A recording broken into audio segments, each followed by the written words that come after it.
This video will show you how to prepare Ms. Word template using our macro.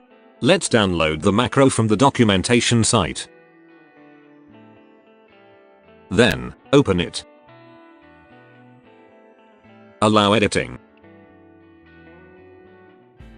And enable content.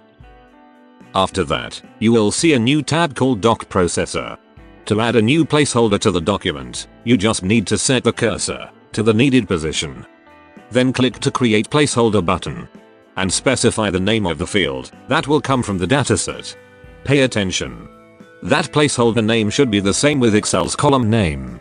It is also possible to use JSON and XML data formats, but we will explain it next time. DocProcessor supports FreeMaker syntax and variables, therefore you can populate the current date and format it as you wish. You can style placeholders, make it bold, change the color, background and so on. Okay. The template is ready. Now, let's create the Excel dataset.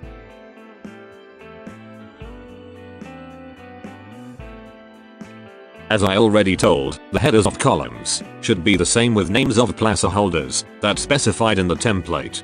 Also, header should not contain special characters or spaces. Let's add several lines to the spreadsheet to see how data populating works.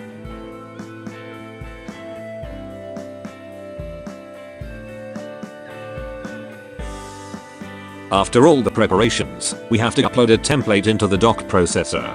While uploading the template you will see a pop-up with configurations. We will explain all of them in the next videos. So, we are not touching configurations for now, and just click OK button. To generate documents by the template, we need to click the appropriate button and choose the dataset. That's it, documents generated. But the watermark is added to them.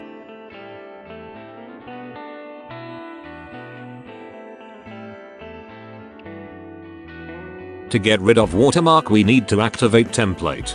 Pay attention, that 1 credit will be charged from the account for each generated document if the template is activated. Therefore, you can test your template in the test mode and activate when it is ready. Thank you for attention. See you in the next video.